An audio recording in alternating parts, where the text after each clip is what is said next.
ಒಬ್ಬ ವ್ಯಕ್ತಿಯನ್ನ ಊಹಿಸ್ಕೊಳ್ಳಿ. ಆತ ಒಂದು ದೊಡ್ಡ ಪಾರ್ಟಿಯಲ್ಲಿದ್ದಾನೆ.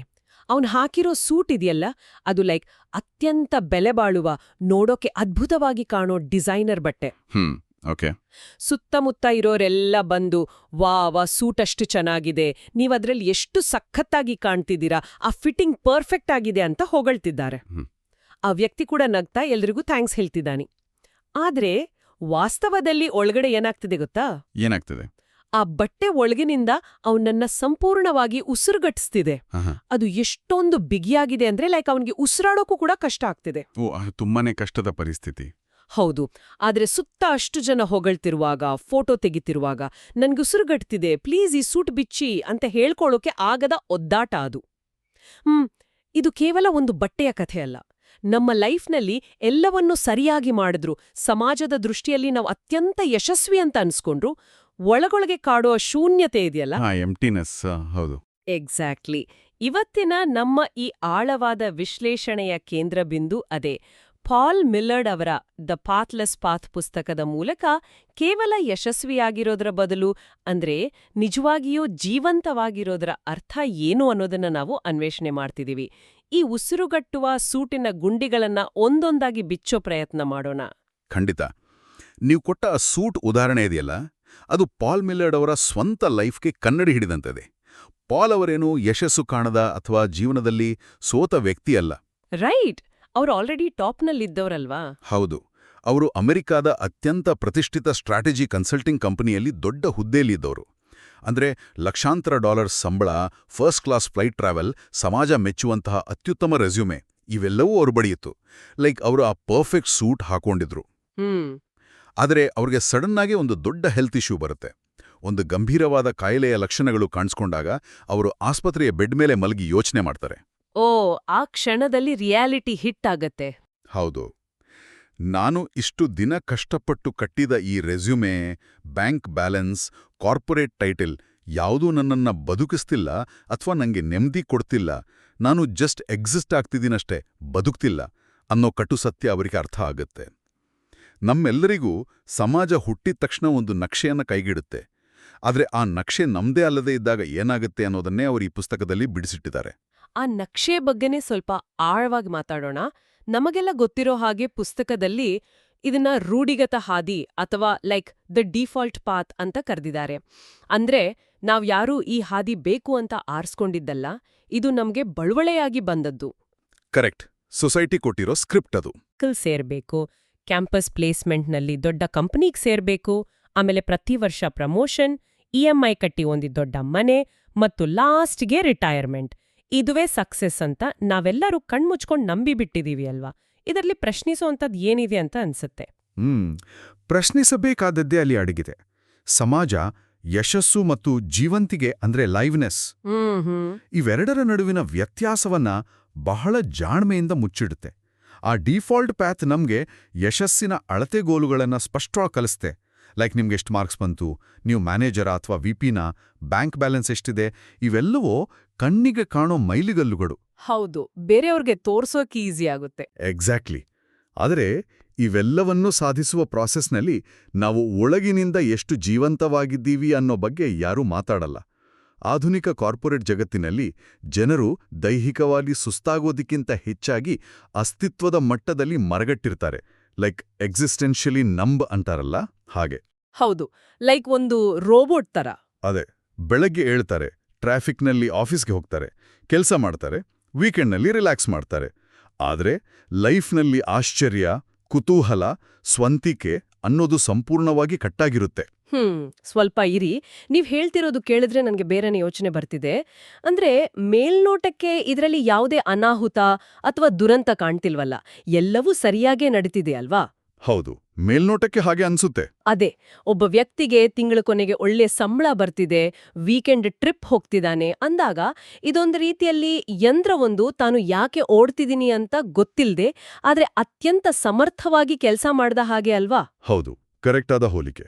ಹಾಗಿದ್ದಾಗ ಒಳಗಿನ ಈ ಅತೃಪ್ತಿಯನ್ನ ನಾವು ಕೇವಲ ನಮ್ಮ ದುರಾಸೆ ಅಂತನೋ ಅಥವಾ ನಮಗೆ ಇರೋದ್ರ ಬಗ್ಗೆ ಕೃತಜ್ಞತೆ ಇಲ್ಲ ಅಂತನೋ ನಮ್ಮನ್ನ ನಾವೇ ದೂಷಿಸ್ಕೊಳ್ಳೋ ಅಪಾಯ ಇಲ್ವಾ? ನನ್ ಬಳಿ ಎಲ್ಲವೂ ಇದೆ, ಆದ್ರೂ ನನಗೇಕೆ ಬೇಜಾರು ಅಂತ ಜನ ಅನ್ಕೋತಾರಲ್ಲ. ಇದು ಡಿಫಾಲ್ಟ್ ಹಾದಿಯ ಅತ್ಯಂತ ಅಪಾಯಕಾರಿ ಸೈಕಲಾಜಿಕಲ್ ಟ್ರ್ಯಾಪ್ ಇದು. ಈ ಹಾದಿ ಸಾಮಾನ್ಯವಾಗಿ ಕಾಣೋದ್ರಿಂದಲೇ ಯಾರೂ ಇದನ್ನ ಪ್ರಶ್ನಿಸಲ್ಲ. ಈಗ ನೋಡಿ, ಒಂದು ಅತ್ಯಂತ ಕೆಟ್ಟ ಕೆಲಸ, ತುಂಬಾನೇ ಟಾಕ್ಸಿಕ್ ಆದ ಬಾಸ್ ಇದ್ರೆ ಅಲ್ಲಿಂದ ಹೊರಬರೋದು ಸುಲಭ. ಯಾಕಂದ್ರೆ ಅಲ್ಲಿ ಸ್ಪಷ್ಟವಾದ ನೋವಿದೆ. ಎಕ್ಸಾಕ್ಟ್ಲಿ. ಆದ್ರೆ ಕಷ್ಟವೇನಿಲ್ಲ. ಪರವಾಗಿಲ್ಲ ಎಣಿಸುವ, ಅಂದ್ರೆ ಅಡಿಕ್ವೆಸಿ ಅಂತಾರಲ್ಲ, ತಿಂಗಳಾದ್ರೆ ಕರೆಕ್ಟಾಗಿ ಸಂಬಳ ಬರುವ, ಎಲ್ಲರಿಗೂ ಮೆಚ್ಚುಗೆಯಾಗುವ ಜೀವನವನ್ನ ಬಿಟ್ಟು ಬರೋದು ಅತ್ಯಂತ ಕಷ್ಟ. ಯಾಕಂದ್ರೆ ಅಲ್ಲಿ ಕಣ್ಣಿಗೆ ಕಾಣೋ ದೊಡ್ಡ ಸಮಸ್ಯೆ ಇರಲ್ಲ. ಹೌದು.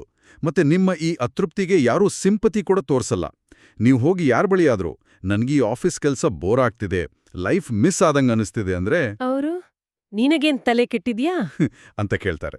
ಹೌದು, ಒಳ್ಳೆ ಸಂಬಳ ಇದೆ, ಎಸಿ ಆಫೀಸು, ಇನ್ನೇನ್ ಬೇಕು ನಿನಗೆ ಅಂತ ಕೇಳ್ತಾರೆ. ಅದಕ್ಕಾಗಿಯೇ ಜನರು ತಮ್ಮ ಅಸ್ತಿತ್ವದ ಮೂಲಭೂತ ಪ್ರಶ್ನೆಗಳನ್ನು ಬದಿಗಿಟ್ಟು ನಾವೇ ಏನೋ ತಪ್ಪು ಮಾಡ್ತಿದೀವಿ ಅಂತ ಅಂದ್ಕೊಂಡು ಅದೇ ಹಾದಿಯಲ್ಲಿ ನಡ್ತಾನೇ ಇರ್ತಾರೆ. ಇದು ನಿಜಕ್ಕೂ ಭಯಾನಕ. ಆ ಪರವಾಗಿಲ್ಲ ಅನ್ನೋ ಕಂಫರ್ಟ್ ಝೋನ್ ಒಂಥರ ಚಿನ್ನದ ಪಂಜರ ಇದ್ದಾಗೆ. ಆದ್ರೆ ಯಾರಾದ್ರೂ ಆ ಪಂಜರದನ್ನ ಹೊರಬರಲು ಧೈರ್ಯ ಮಾಡ್ತಾರೆ ಅಂದ್ಕೊಳ್ಳೋಣ. ಆ ರೂಢಿಗತ ಹಾದಿಯನ್ನ ಬಿಟ್ಟಾಗ ಎದುರಾಗುವ ಅತಿದೊಡ್ಡ ಭಯ ಯಾವುದು? ಅನಿಶ್ಚಿತತೆ, ಅಂದ್ರೆ ಅನ್ಸರ್ಟನಿಟಿ. ಹೌದು, ನನಗನ್ಸೋ ಮಟ್ಟಿಗೆ ಅದು ಬೇರೆಯವರು ನಮ್ಮನ್ನ ಹೇಗೆ ನೋಡ್ತಾರೆ ಅನ್ನೋ ಮುಜುಗರ. ಯಾಕಂದ್ರೆ ಡಿಫಾಲ್ಟ್ ಪಾತ್ ನಮ್ಗೆ ಒಂದು ಕ್ಷೇತ್ರತೆಯನ್ನ ಕೊಡುತ್ತೆ, ಸಾಮಾಜಿಕ ಮನ್ನಣೆ ಮತ್ತು ನಾವು ಇತರರಿಗಿಂತ ಎಷ್ಟು ಮುಂದಿದ್ದೀವಿ ಅನ್ನೋ ಹೋಲಿಕೆಯ ಸಮಾಧಾನವನ್ನ ಕೊಡುತ್ತೆ. ಖಂಡಿತ. ಆದ್ರೆ ಈ ಗುರಿಯಿಲ್ಲದ ಹಾದಿ ಅಥವಾ ಪಾತ್ಲೆಸ್ ಪಾತ್ನಲ್ಲಿ ಯಾವ ಮೈಲಿಗಲ್ಲುಗಳೂ ಇಲ್ಲವಲ್ಲ. ನೀವು ನಿಖರವಾಗಿ ಏನು ಕೆಲಸ ಮಾಡ್ತಿದ್ದೀರಾ ಅನ್ನೋ ಪ್ರಶ್ನೆಗೆ ಸಮಾಜಕ್ಕೆ ಅರ್ಥವಾಗುವಂಥ ಉತ್ತರ ಕೊಡಲಾಗದ ಮುಜುಗರ ಕಾಡುತ್ತೆ ಅಲ್ವಾ? ನಿಖರವಾಗಿ. ಇದಕ್ಕೆ ಮನುಷ್ಯನ ಮೆದುಳಿನ ರಚನೆನೇ ಕಾರಣ ಅಂತ ಹೇಳ್ಬೋದು. ನಮ್ಮ ಮೆದುಳು ಯಾವಾಗ್ಲೂ ಪ್ರತಿಯೊಂದಕ್ಕೂ ಒಂದು ಲೇಬಲ್ ಹುಡುಕುತ್ತೆ. ಅದನ್ನೇ ಪುಸ್ತಕದಲ್ಲಿ ಲೆಜಿಬಿಲಿಟಿ ಅಥವಾ ಸ್ಪಷ್ಟತೆ ಅಂತ ಕರೆದಿದ್ದಾರೆ. ಅಂದ್ರೆ ಕಣ್ಣಿಗೆ ಕಾಣೋ ಥರ ಇರಬೇಕು. ಹೌದು, ನಮ್ಮ ಜೀವನವನ್ನ ಬೇರೆಯವರಿಗೆ ಸುಲಭವಾಗಿ ವಿವರಿಸೋಕೆ ನಮಗಿಷ್ಟ. ಒಂದು ಮದುವೆಗೋ ಪಾರ್ಟಿಗೋ ಹೋದಾಗ ಏನ್ ಮಾಡ್ತಿದ್ದೀರಾ ಅಂತ ಕೇಳಿದ್ರೆ, ನಾನು IT ಕಂಪನಿಯಲ್ಲಿ ಪ್ರಾಜೆಕ್ಟ್ ಮ್ಯಾನೇಜರ್ ಆಗಿದ್ದೀನಿ ಅಂತ ಹೇಳಿದ ತಕ್ಷಣ ನಮಗೊಂದು ಸೇಫ್ ಫೀಲಿಂಗ್ ಸಿಗುತ್ತಲ್ಲ. ಹೌದು, ಒಂದು ಪ್ರೈಡ್ ಕೂಡ ಇರುತ್ತೆ. ಆದ್ರೆ ಆ ಅನುಕೂಲವನ್ನ ಈ ಗುರಿಯಿಲ್ಲದ ಹಾದಿ ನಿರ್ದಾಕ್ಷಿಣ್ಯವಾಗಿ ಕಿತ್ತುಕೊಳ್ಳುತ್ತೆ. ಇಲ್ಲಿ ಯಾವುದೇ ಪ್ರಮೋಷನ್ ಲ್ಯಾಡರ್ ಇಲ್ಲ. ಏನ್ ಮಾಡ್ತಿದ್ದೀರಾ ಅಂತ ಕೇಳಿದ್ರೆ, ನಾನು ನನ್ನ ಆಸಕ್ತಿಗಳನ್ನ ಹುಡುಕ್ತಿದ್ದೀನಿ ಅಂತ ಹೇಳಿದ್ರೆ ಸಮಾಜ ನಮ್ಮನ್ನ ನಿರುದ್ಯೋಗಿ ಅಂತನೋ ದಾರಿ ತಪ್ಪಿದವರು ಅಂತನೋ ಜಡ್ಜ್ ಮಾಡುತ್ತೆ. ಅದು ನಿಜ. ಕಣ್ಣಿಗೆ ಕಾಣೋ ಖಚಿತತೆಯ ಬದಲಾಗಿ ಕಣ್ಣಿಗೆ ಕಾಣದ ಅರ್ಥವನ್ನ ನಾವು ಹುಡುಕಬೇಕಾಗತ್ತೆ. ಇದು ನಿಜಕ್ಕೂ ಭಯ ಹುಟ್ಟಿಸುವಂಥದ್ದು. ಆದ್ರೆ ಒಂದ್ ನಿಮಿಷ ತಡೀರಿ, ಇದನ್ನ ಕೇಳೋಕೆ ತುಂಬಾನೇ ಫಿಲಾಸಾಫಿಕಲ್ ಆಗಿ ಚೆನ್ನಾಗಿದೆ, ಲೈಕ್ ಅನಿಶ್ಚಿತತೆಯನ್ನ ಅಪ್ಪಿಕೊಳ್ಳಿ ಅಂತ. ಆದ್ರೆ ಸ್ವಲ್ಪ ಪ್ರಾಕ್ಟಿಕಲ್ ಆಗಿ ಯೋಚನೆ ಮಾಡೋಣ. ಓಕೆ. ಮುಂದಿನ 5 ವರ್ಷದ ಪ್ಲಾನ್ ಇಲ್ಲ, ಮುಂದಿನ ಹಾದಿ ಸಂಪೂರ್ಣ ಮಂಜಿನಿಂದ ಆವೃತವಾಗಿದೆ ಅಂತ ಕೂತ್ರೆ, ಅಂದ್ರೆ ನಾವು ಸೋಲ್ತಿದೀವಿ ಅಥವಾ ದಾರಿ ತಪ್ಪಿದೀವಿ ಅನ್ನೋದರ ಲಕ್ಷಣ ಅಲ್ವಾ ಅದು? ನಮಗೆ ಗುರಿನೇ ಗೊತ್ತಿಲ್ಲ ಅಂದ್ರೆ ನಾವು ಖಂಡಿತವಾಗಿಯೂ ದಾರಿ ತಪ್ತೀವಿ ತಾನೇ? ಇದೇ ನಾವು ಚಿಕ್ಕ ವಯಸ್ಸಿನಿಂದ ಕಲಿತುಕೊಂಡಿರೋ ಅತಿ ದೊಡ್ಡ ಸುಳ್ಳು. ಪಾಲ್ ಮಿಲ್ಲಾರ್ಡ್ ಅವರು ಈ ವಾದವನ್ನ ಅದ್ಭುತವಾಗಿ ತಿರುಗುಮುರುಗು ಮಾಡ್ತಾರೆ. ಅನಿಶ್ಚಿತತೆ ಅಂದ್ರೆ ಅಪಾಯ ಅಲ್ಲ ಅಥವಾ ಸೋಲಲ್ಲ. ವಾಸ್ತವದಲ್ಲಿ ನಿಜವಾದ ಸ್ವಾತಂತ್ರ್ಯವು ಆರಂಭದಲ್ಲಿ ನಮಗೆ ಅನಿಶ್ಚಿತತೆಯ ರೂಪದಲ್ಲೇ ಭಾಸವಾಗುತ್ತೆ. ಸ್ವಾತಂತ್ರ್ಯನೇ ಆ ರೀತಿ ಕಾಣಿಸ್ತಾ? ಹೌದು. ನಾವು ಅನಿಶ್ಚಿತತೆಯನ್ನ ಸೋಲು ಅಂತ ತಪ್ಪಾಗಿ ಅರ್ಥೈಸ್ಕೊಳ್ಳೋಕೆ ತರಬೇತಿ ಪಡ್ಕೊಂಡಿದ್ದೀವಿ. ಮುಂದಿನ 5 ವರ್ಷಗಳ ಯೋಜನೆ ಇಲ್ಲ ಅಂದ್ರೆ ನಾವು ಏನೋ ತಪ್ಪು ಮಾಡ್ತಿದ್ದೀವಿ ಅಂತ ಆತಂಕ ಪಡ್ತೀವಿ. ಇದು ಸ್ಪಷ್ಟತೆಯನ್ನ ಬಯಸುತ್ತೆ. ಆದ್ರೆ ಈ ಹೊಸ ಹಾದಿ ಆ ಸೌಲಭ್ಯವನ್ನ ನಿರಾಕರಿಸುತ್ತೆ. ಎಲ್ಲವೂ ಪ್ಲಾನ್ ಪ್ರಕಾರವೇ ಆಗಬೇಕು ಅನ್ನೋ ಭ್ರಮೆಯಿಂದ ಹೊರಬಂದು ಈ ಅನಿಶ್ಚಿತತೆಯನ್ನ ಸಹಿಸ್ಕೊಳ್ಳೋ ಮನಸ್ಥಿತಿ ಬೆಳೆಸ್ಕೊಳ್ಳೋದೇ ಈ ಪಯಣದ ಅತೀ ದೊಡ್ಡ ಪಾಠ. ವಾವ್! ನಕ್ಷೆ ಇಲ್ಲ, ಸ್ಪಷ್ಟತೆ ಇಲ್ಲ ಅಂತ ಭಯಪಡೋ ಬದಲು ಆ ಭಯವನ್ನೇ ಸ್ವಾತಂತ್ರ್ಯ ಅಂತ ನೋಡ್ಬೇಕು. ಅರ್ಥಾಯ್ತು. ಆದ್ರೆ ಆ ದಟ್ಟ ಮಂಜಿನಲ್ಲಿ ಏನ್ ಮಾಡ್ಬೇಕು? ಸುಮ್ನೆ ನಿಂತು ಮಂಜು ಕರಗೋವರೆಗೂ ಕಾಯ್ಬೇಕಾ? ಖಂಡಿತ ಇಲ್ಲ. ಯಾಕೆಂದ್ರೆ ಎಲ್ಲರಿಗೂ ಅಷ್ಟು ಬ್ಯಾಂಕ್ ಬ್ಯಾಲೆನ್ಸ್ ಇರಲ್ಲ.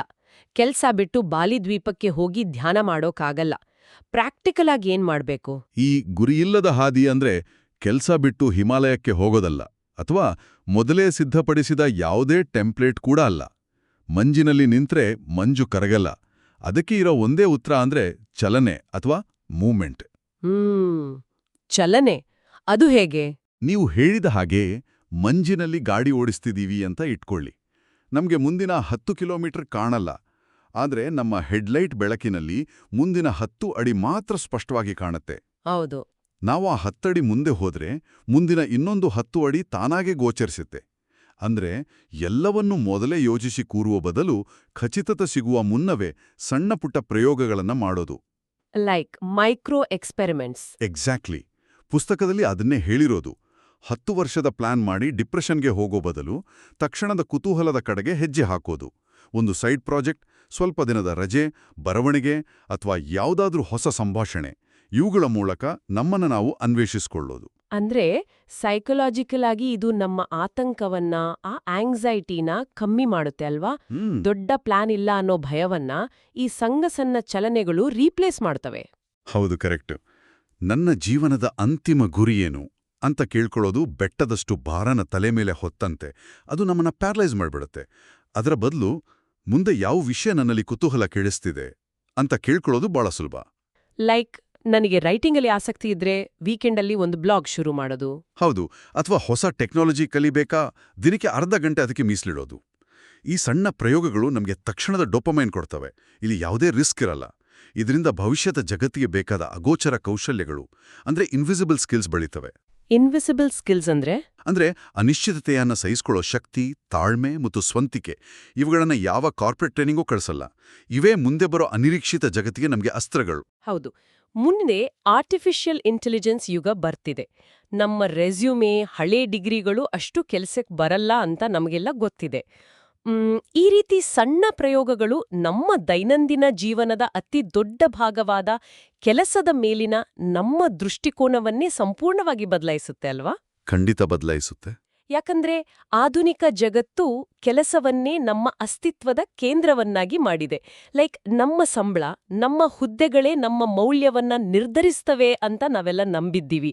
ಆದ್ರೆ ಈ ಪುಸ್ತಕ ಕೆಲಸವನ್ನ ಜೀವನದ ಕೇಂದ್ರದಿಂದ ತೆಗೆದು ಕೇವಲ ಒಂದು ಭಾಗವನ್ನಾಗಿ ಮಾಡುತ್ತೆ. ಹೌದು, ಅಲ್ಲಿ ಬರೋದೇ ಆ ಸಾಕು ಅನ್ನೋ ಕಾನ್ಸೆಪ್ಟ್. ಎಕ್ಸಾಕ್ಟ್ಲಿ. ಎನಫ್ ಅಥವಾ ಸಾಕು. ಎಷ್ಟು ಹಣ, ಎಷ್ಟು ಸಮಯದ ಸ್ವಾತಂತ್ರ್ಯ ನಮ್ಗೆ ಸಾಕು ಅನ್ನೋದನ್ನ ನಿರ್ಧರಿಸೋದು. ಆದ್ರೆ ಇಲ್ಲೊಂದು ದೊಡ್ಡ ಪ್ರತಿವಾದ ಕೂಡ ಇದೆ. ಹೇಳಿ. ಅದವನ್ನೇ ದ್ವೇಷಿಸುತ್ತೆ. ಎಲ್ಲರಿಗೂ ಲೇಟೆಸ್ಟ್ ಫೋನ್ ಬೇಕು, ಇನ್ನೂ ದೊಡ್ಡ ಕಾರ್ ಬೇಕು. ಹೀಗಿರುವಾಗ ಸಾಕು ಅನ್ಕೊಳ್ಳೋದು ಮಹತ್ವಾಕಾಂಕ್ಷೆಯನ್ನ ಅಂದ್ರೆ ಆಂಬಿಷನ್ ಕಳೆದುಕೊಂಡಂತೆ ಅಲ್ವಾ?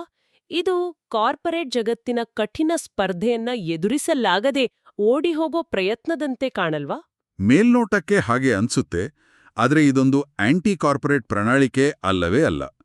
ಪಾಲ್ ಮಿಲ್ಲರ್ ಅವರು ಬಹಳ ಸ್ಪಷ್ಟಪಡಿಸ್ತಾರೆ, ಸಾಕು ಅನ್ನೋದು ನೀವು ಅಂದುಕೊಂಡಿರೋ ಹಾಗೆ ವೀಕ್ನೆಸ್ ಅಲ್ಲ. ಸಾಕು ಅಂತ ನಿರ್ಧರಿಸಿದ ಕ್ಷಣ ಒಬ್ಬ ವ್ಯಕ್ತಿಯನ್ನ ಬೇರೆಯವರು ಕಂಟ್ರೋಲ್ ಮಾಡೋದು ಅಸಾಧ್ಯ ಆಗುತ್ತೆ. ಓ, ಲೈಕ್ ಒಂದು ಪವರ್ ಮೂವ್ ತರ. ಎಕ್ಸಾಕ್ಟ್ಲಿ. ಒಂದು ಉದಾಹರಣೆ ನೋಡಿ. ಒಬ್ಬ IT ಉದ್ಯೋಗಿ ಇದ್ದಾನೆ. ಅವನಿಗೆ ಬರೋ ಸಂಬಳ ಅವನ ಕುಟುಂಬಕ್ಕೆ ಧಾರಾಳವಾಗಿ ಸಾಕು. ಈಗ ಅವನು ಮ್ಯಾನೇಜರ್ ಬಂದು, ನಿನಗೆ ಪ್ರಮೋಷನ್ ಕೊಡ್ತೀನಿ, ಆದರೆ ವಾರಕ್ಕೆ 80 ಗಂಟೆ ಕೆಲಸ ಮಾಡಬೇಕು, ವೀಕೆಂಡ್ಸ್ ಕೂಡ ಲ್ಯಾಪ್ಟಾಪ್ ಆನ್ ಇರಬೇಕು ಅಂತಾನೆ.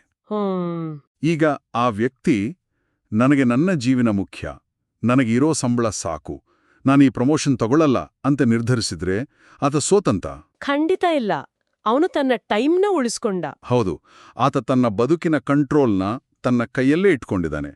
ಒಬ್ಬರು ಕಾರ್ಪೊರೇಟ್ ಕೆಲಸದಲ್ಲಿದ್ದುಕೊಂಡು ತಮ್ಮ ಸಮಯ, ಮಹತ್ವಾಕಾಂಕ್ಷೆ ಮತ್ತು ಅರ್ಥವನ್ನ ತಾವೇ ನಿರ್ಧರಿಸುವ ಮೂಲಕ ಈ ನಿರ್ದಿಷ್ಟ ಮಾರ್ಗವಿಲ್ಲದ ಪಯಣದಲ್ಲಿ ಇರಬಹುದು. ಲೈಕ್ ಜಗತ್ತಿನ ಕಣ್ಣಿನಿಂದ ತಪ್ಪಿಸ್ಕೊಳ್ಳೋದಲ್ಲ. ಹೌದು, ತಪ್ಪಿಸ್ಕೊಳ್ಳೋದಲ್ಲ. ಬದಲಾಗಿ ನಮ್ಮ ಜೀವನವನ್ನ ಯಾರು ಬರೀತಿದ್ದಾರೆ ಎನ್ನುವ ಸ್ವಾಯತ್ತತೆ ಅಂದ್ರೆ ಏಜೆನ್ಸಿ ಮತ್ತು ಆಥರ್ಶಿಪ್. ನಮ್ಮ ಕಥೆಗೆ ನಾವೇ ಲೇಖಕರಾಗೋದು. ವಾವ್! ಇದು ಭೌಗೋಳಿಕ ಬದಲಾವಣೆ ಅಲ್ಲ, ಮಾನಸಿಕ ಬದಲಾವಣೆ. ನಾವೆಲ್ಲಿ ಕೆಲಸ ಮಾಡ್ತಿದೀವಿ ಅನ್ನೋದಕ್ಕಿಂತ ಆ ಕೆಲಸ ನಮ್ಮ ಲೈಫ್ ಮೇಲೆ ಎಷ್ಟು ಕಂಟ್ರೋಲ್ ಸಾಧಿಸಿದೆ ಅನ್ನೋದು ಮುಖ್ಯ. ನಮ್ಮ ದಿನಗಳ ನಿಯಂತ್ರಣ ನಮ್ಮ ಕೈಯಲ್ಲೇ ಇರೋದು. ಹೌದು, ಇದು ನಮಗೆ ನಾವೇ ಕೊಟ್ಕೊಳ್ಳುವ ಅನುಮತಿ. ಎಲ್ಲವೂ ತಕ್ಷಣವೇ ಗೊತ್ತಿರಬೇಕಿಲ್ಲ ಎನ್ನುವ ಅನುಮತಿ. ಇತರರು ನಮ್ಮಿಂದ ನಿರೀಕ್ಷಿಸುವ ಹಾದಿಯನ್ನ ನಿರಾಸೆಗೊಳಿಸಿ ನಮ್ಮದೇ ಹಾದಿ ಹಿಡಿಯುವ ಪರ್ಮಿಷನ್. ಒಟ್ಟಾರೆಯಾಗಿ ಹೇಳೋದಾದ್ರೆ, ಈ ಗುರಿಯಿಲ್ಲದ ಹಾದಿ ಆ ರೂಢಿಗತ ಡೀಫಾಲ್ಟ್ ಹಾದಿಗಿಂತ ಸುಲಭವಂತೂ ಅಲ್ಲ. ಇದು ಇನ್ನಷ್ಟು ಕಷ್ಟಕರ ಹಾದಿ. ಇಲ್ಲಿ ಯಾರು ನಮ್ಮ ಬೆನ್ನು ತಟ್ಟಲ್ಲ, ಸಮಾಜದ ಚಪ್ಪಾಳೆಗಳಿಲ್ಲ, ಅನಿಶ್ಚಿತತೆ ತುಂಬಾನೇ ಇದೆ. ಆದ್ರೆ ಇದು ರೂಢಿಗತ ಹಾದಿ ಕೊಡಲಾಗದ ಅತ್ಯಮೂಲ್ಯವಾದದ್ದನ್ನ ಕೊಡುತ್ತೆ. ಹೌದು, ನಿಮ್ಮ ದಿನಗಳು ನಿಮ್ಮದೇ ಕಂಟ್ರೋಲ್ನಲ್ಲಿದೆ ಅನ್ನೋ ನೆಮ್ಮದಿ. ಈ ಪುಸ್ತಕದಲ್ಲಿ ಬರೋ ಒಂದು ಅದ್ಭುತವಾದ ಉಲ್ಲೇಖವನ್ನ ಇಲ್ಲಿ ನಾವು ನೆನಪಿಸ್ಕೊಳ್ಳೇಬೇಕು. ಕೆಲವು ಜೀವನಗಳು ಸೂಚನೆಗಳನ್ನ ಪಾಲಿಸುವ ಮೂಲಕ ನಿರ್ಮಾಣವಾಗುತ್ತವೆ, ಇನ್ನು ಕೆಲವು ಜೀವನಗಳು ಪ್ರಶ್ನೆಗಳನ್ನ ಕೇಳುವ ಮೂಲಕ ನಿರ್ಮಾಣವಾಗುತ್ತವೆ. ಅತ್ಯದ್ಭುತವಾದ ಸಾಲುಗಳು. ಇದು ಕೇವಲ ಯಶಸ್ಸಿನ ಹಿಂದಿನ ಓಟ ಅಲ್ಲ, ನಮ್ಮ ಜೀವನದ ಮೇಲಿನ ನಮ್ಮ ಓನರ್ಶಿಪ್ನ ಪ್ರಶ್ನೆ. ಬದುಕಿನ ಪ್ರತಿಯೊಂದು ಕ್ಷಣವೂ ನಮ್ಗೆ ಸೇರಿದ್ದು ಎನ್ನುವ ಭಾವನೆಯೇ ನಾವು ಆರಂಭದಲ್ಲಿ ಮಾತಾಡಿದ ಆ ನಿಜವಾದ ಜೀವಂತಿಕೆ. ಉಸಿರುಗಟ್ಟುವ ಆ ಸೂಟ್ನಿಂದ ಹೊರಬಂದು ಮುಕ್ತವಾಗಿ ಉಸಿರಾಡೋ ಪ್ರಕ್ರಿಯೆ. ಈ ಮಾತಿನೊಂದಿಗೆ ನಮ್ಮ ಇವತ್ತಿನ ಈ ಚರ್ಚೆಯನ್ನ ಮುಕ್ತಾಯಗೊಳಿಸ್ತಾ ನಾವೆಲ್ಲರೂ ಯೋಚಿಸಬೇಕಾದ ಒಂದು ಸಣ್ಣ ಪ್ರಚೋದನಾತ್ಮಕ ಯೋಚನೆಯನ್ನ ಮುಂದಿಡ್ತಿದ್ದೀನಿ. ಖಂಡಿತ. ನಾವು ಯಾವಾಗ್ಲೂ ನಮ್ಮ ಕ್ಯಾಲೆಂಡರ್ ಅನ್ನ ಏನಾದ್ರೂ ಒಂದು ಕೆಲ್ಸಗಳಿಂದ, ಜವಾಬ್ದಾರಿಗಳಿಂದ ತುಂಬಿಸಿರ್ತೀವಿ. ಈ ಮುಂದಿನ ವಾರ ಉದ್ದೇಶಪೂರ್ವಕವಾಗಿ 1-2 ಗಂಟೆಗಳನ್ನ ಸಂಪೂರ್ಣ ಖಾಲಿ ಬಿಟ್ರೆ ಏನಾಗ್ಬೋದು? ಓಹೋ, ಇಂಟ್ರೆಸ್ಟಿಂಗ್. ಹೌದು, ಆ ಖಾಲಿ ಸಮಯದಲ್ಲಿ ಯಾವುದೇ ಒತ್ತಡವಿಲ್ಲದೆ ಯಾವ ಹೊಸ ಕುತೂಹಲ ನಮ್ಮನ್ನ ಸೆಳೆಯುತ್ತೆ ಅಂತ ಗಮನಿಸೋದು ಈ ನಿರ್ದಿಷ್ಟ ಮಾರ್ಗವಿಲ್ಲದ ಪಯಣದ ಮೊದಲ ಹೆಜ್ಜೆ ಆಗ್ಬೋದೇನೋ. ಆ ಸುಂದರವಾದ ಆದರೆ ಉಸಿರುಗಟ್ಟಿಸುವ ಸೂಟ್ನ ಮೊದಲ ಗುಂಡಿಯನ್ನ ಬಿಚ್ಚುವ ಪ್ರಕ್ರಿಯೆ ಅಲ್ಲಿಂದಲೇ ಶುರುವಾಗ್ಬೋದೇನೋ. ಸ್ವಲ್ಪ ಯೋಚನೆ ಮಾಡೋಣ.